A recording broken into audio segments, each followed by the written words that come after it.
Hi, I'm Patrick Disney and welcome to Western Window, a show made by students here at Western Washington University. Today we're going to get a glimpse at some innovative research in alternative fuels, check out an unusual psychology experiment, and experience some truly imaginative recycling. So join us as we explore our world through Western Window.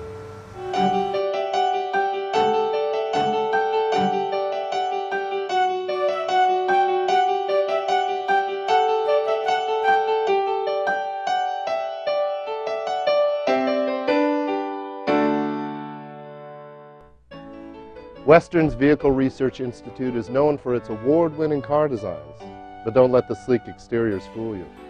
The VRI strives for maximum fuel efficiency. Now, you might have heard about their recent success in developing a car that gets over 100 miles to the gallon. Now, they're working on a car powered by cows.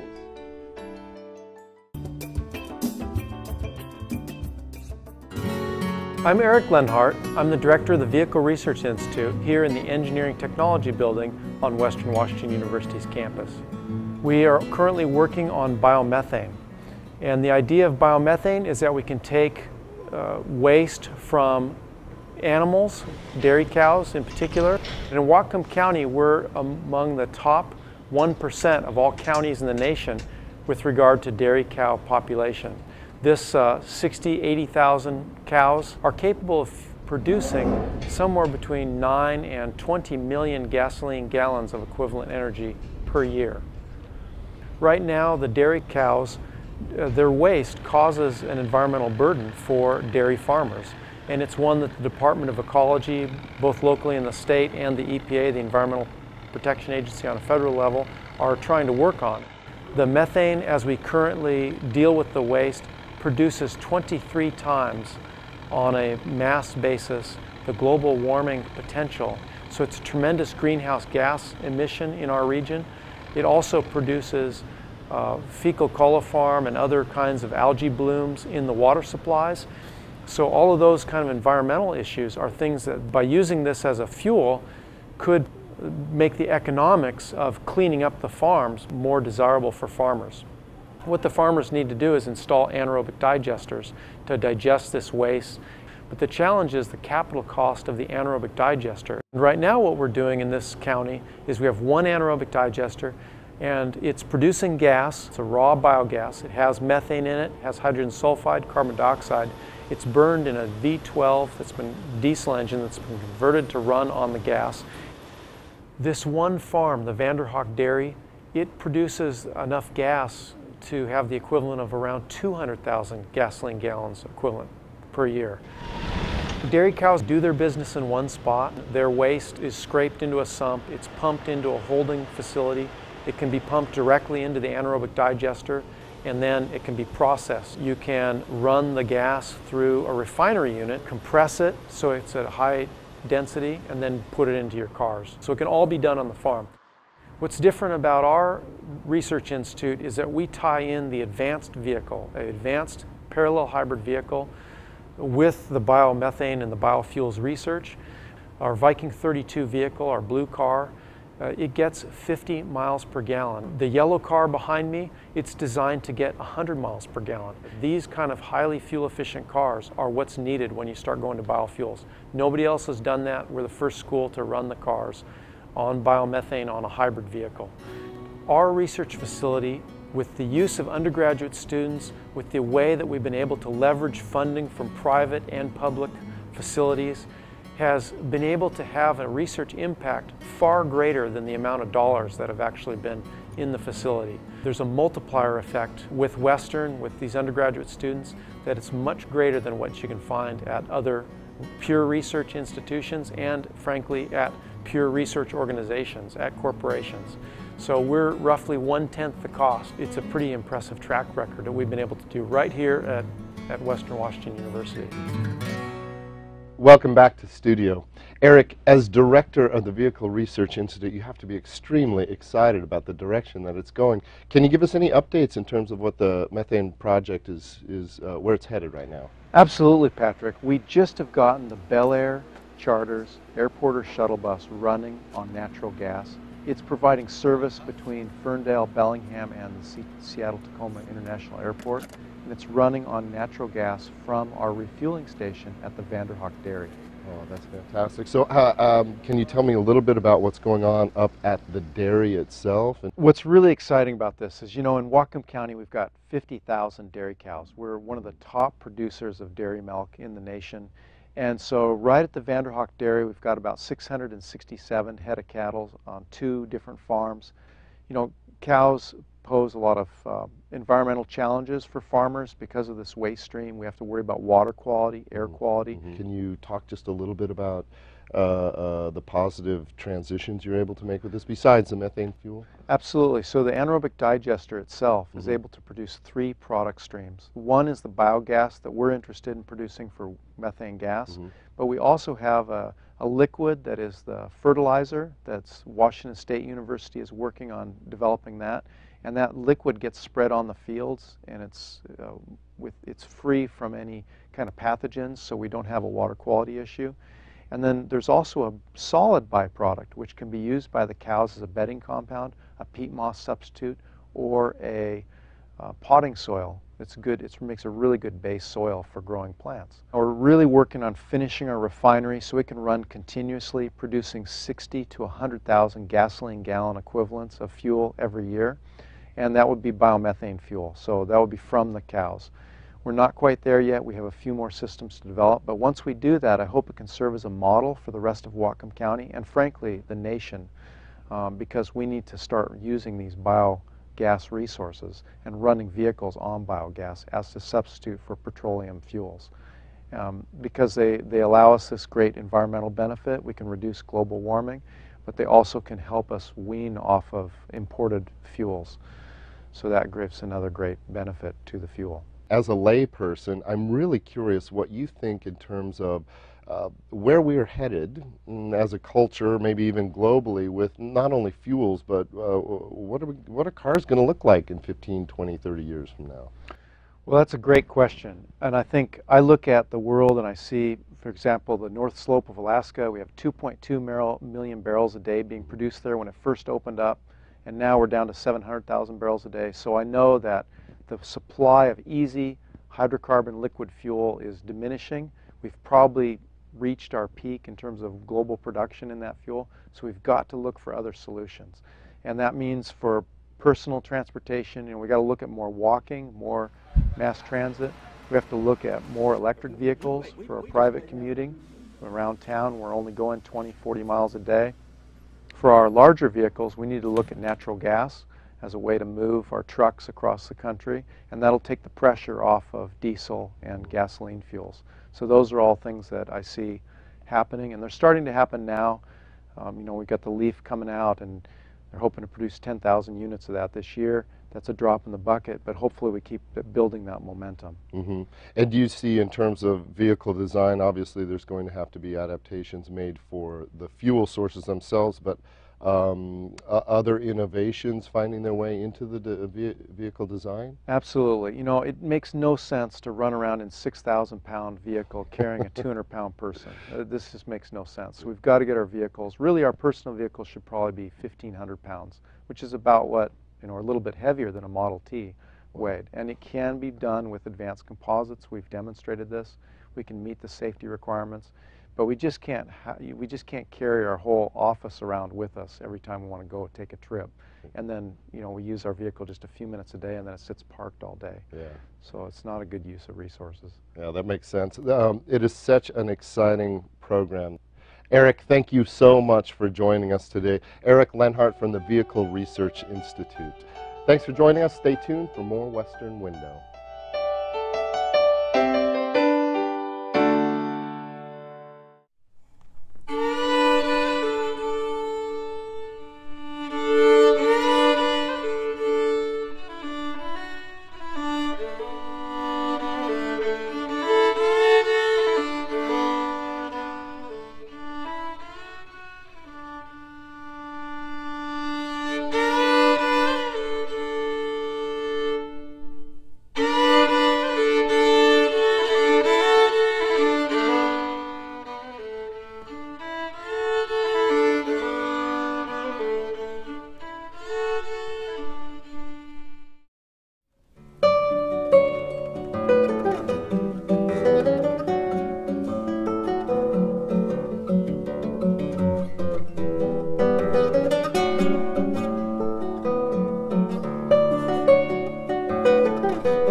hang on. The VRI isn't the only place where innovative research is happening here at Western.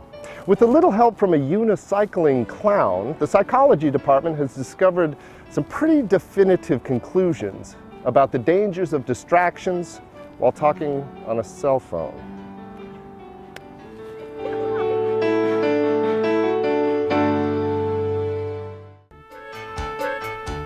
If you were talking on your cell phone, would you see this clown? According to a Western Washington University study, most students surveyed did not. The study, conducted by Dr. Ira Hyman and his senior seminar psychology class, was an attempt to study the effects of inattentional blindness. The results of the study show that while only a quarter of cell phone users noticed the unicycling clown in Red Square, half of the individuals not using their cell phones and a contrasting 75% of students walking in pairs did take notice. Kind of historically, a lot of the studies that have to do with inattention blindness have used a novel stimuli like that. You know, someone dressed up in an animal suit or something like that. And we were kind of joking around about what we could do, you know, can we get like a bear or something like that on Red Square? And the student was like, oh, I have a unicycle and I have a clown suit. And then somehow, like a couple weeks later, we were standing out on Red Square with a guy unicycling around with a clown suit. So. Well, for me, there are two really important aspects of the findings here. One is just how bad cell phones make you. Even on something as simple as walking, cell phones disrupted, that you're substantially slower, you change directions more, you weave more, you're just not able to get there. You're also less likely to notice important stimuli. In a car, it's even worse. Because there are other cars, there are unicyclists out there, there are pedestrians out there. You need to be aware of these things. The other thing that's really interesting here is that people think they're doing fine. They get across Red Square and you ask them if they see anything unusual and they don't say, no, I don't think so. And then you say, did you see the unicycling clown? And they're surprised that they could have missed it. I noticed the signs and the people for I guess it's like AS, and I noticed the Give Blood umbrella, and I noticed the blood truck. Oh, I was on my phone, wasn't I? Is that part of it? Yeah. No, I did not notice anything usual on the campus. No. No. I think our results are particularly telling about how dangerous it could be to talk on a cell phone while driving. Driving, most of us have been doing since we were, 16, maybe 15 and a half. Walking, I would say the majority of us have been practicing since we were like 1. And yet, even with an activity so practiced and so familiar, people still had their performance affected by talking on the cell phone. I figure now that if a conversation is important enough that I need to answer it while I'm driving, it's important enough to pull over for. Kira McKenzie understands the dangers of talking on a phone while driving. Drivers who use cell phones in the car are 4 times more likely to crash and have been shown to be as impaired as drunk drivers. Hopefully, studies producing such irrefutable evidence will convince people that when they're on the road, they should leave their phone alone.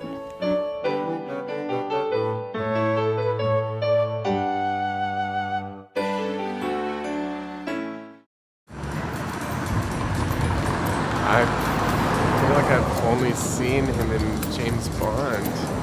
So, James Bond movie.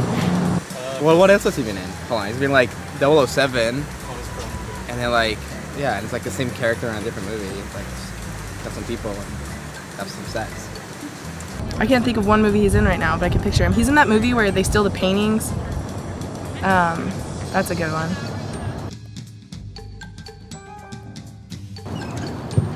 I don't know yet. This is my first year here, so let's wait and see. Yes, definitely. Big growing stage in my life. Yeah. It's huge. Yes, definitely. Definitely. Whew. I think it depends on the person. Some people, I think, after high school, they're totally ready to go out in the world and and don't need to go to college, but then there are some people who could use like sort of the experience and the like knowledge building base first. Yeah, I think it depends on the person. Tuition may be high, but man, the experiences and the people you meet and just the classes you get out of it are really something that's worth it. For those people who are determined to get something out of it. Those people who are not determined to make most out of the college, it's a waste of time, waste of money, waste of resources.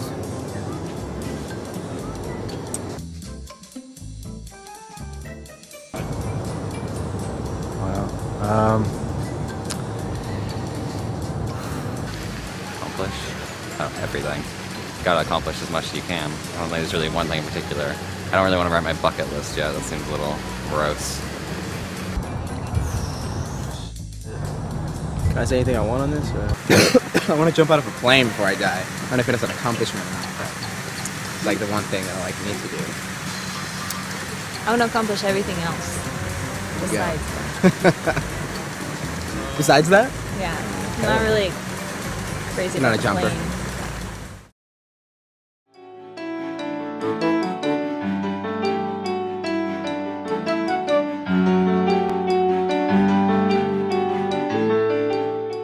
Obtaining an internship is one of the most beneficial things for Western students. Having the opportunity to intern at a local Bellingham business or organization is even more special. These 3 Western students are using their internship as a stepping stone towards landing their dream career.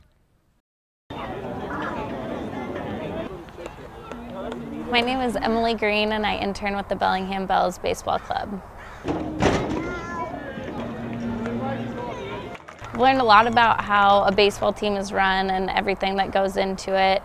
It is a small business, and so I've learned a lot about that and promotions and what sponsorships consist of and how that's a major revenue generating piece of a baseball team.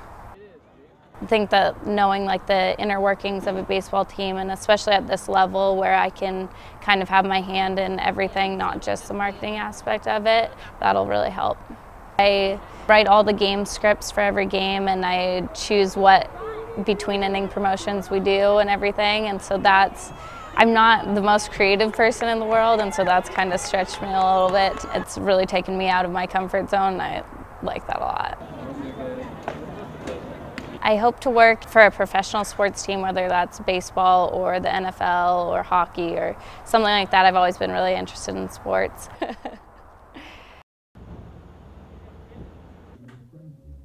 I'm Chuck Van Zee. I'm the volunteer coordinator with the Spark Museum of Electrical Invention, formerly the American Museum of Radio and Electricity.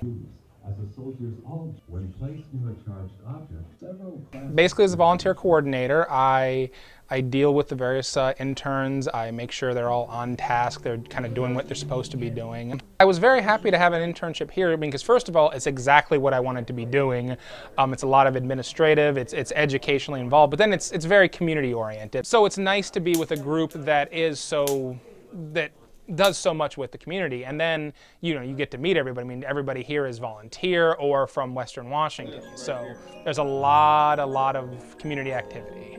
Before I did my Master of Education, I did my undergraduate in history and anthropology. So I mean, at this place, it's awesome. I mean, it's history and it's culture. I mean, because it's how radio and electricity affected the culture of the United States, and so I mean, it kind of blends all my interests together. I got the educational administration side of it, but in a field that I love. My name is Sarah Kane, and I am an event coordinating intern with the Downtown Bellingham Partnership.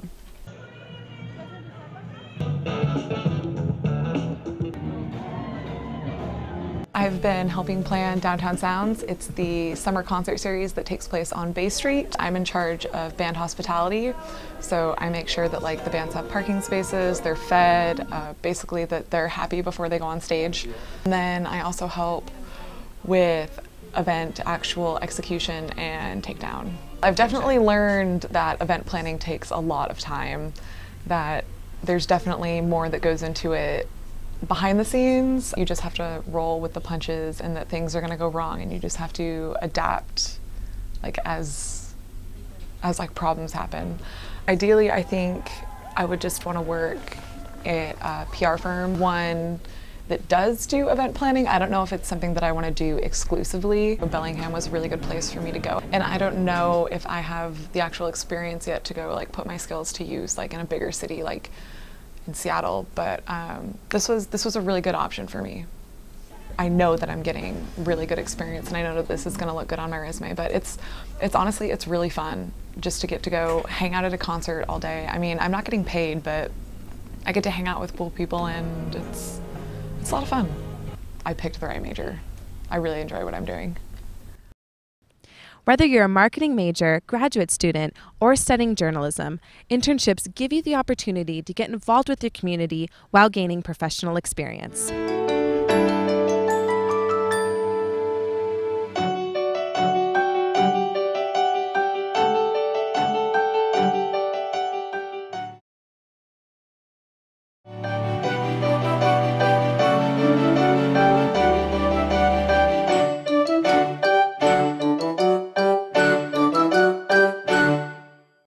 What can you do with a broken umbrella and an empty chip bag besides throw them away? The Western Office of Sustainability, in partnership with the local community group Resources, posed that exact question to clothing designers. The annual Trash Fashion Show challenges fashionistas to make a recycling fashion statement.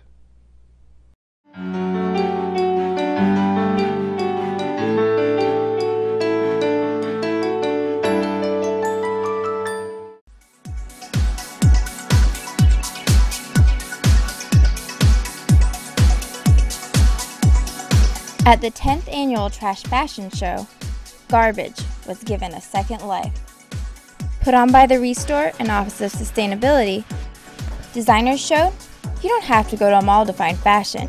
It could be sitting in a dumpster right now.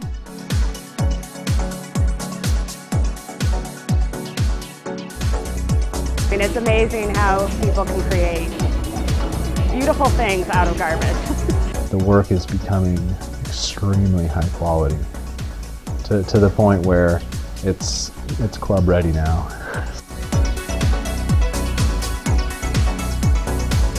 You think trash fashion show and you might think of, okay, you pick something out of a dumpster and you kind of taped it onto you. I mean, it almost needs a different name because none of that looks like trash.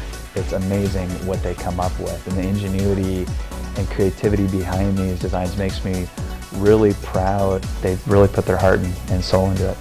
Yeah. Most exciting part, I think, is for people to realize that, whoa, that's trash. That's just bubble wrap and a tarp, or what?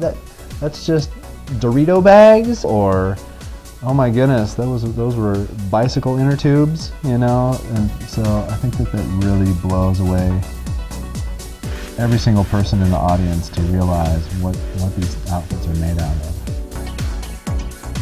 There aren't a lot of designers here, but I happen to be one of them, and I think it was absolutely wonderful to work with garbage because I can make an outfit in 2 hours, which traditional fabrics could take me a whole lot longer.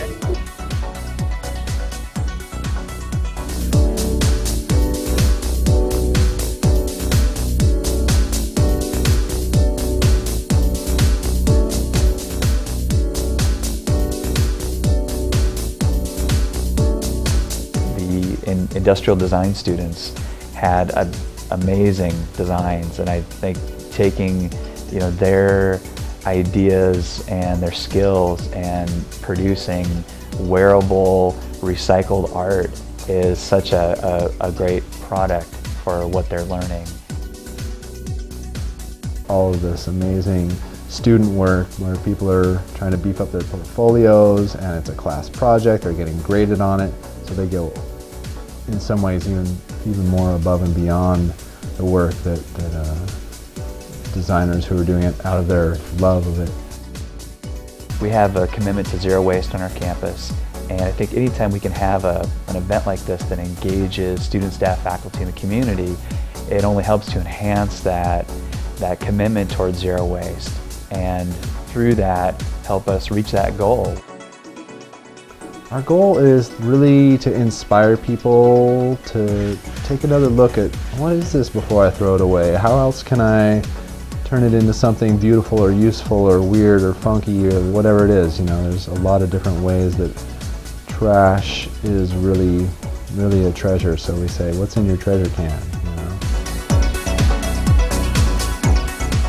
Well, that wraps this episode of Western Window, but be sure to join us next time as we find out more about our world at and around Western Washington University.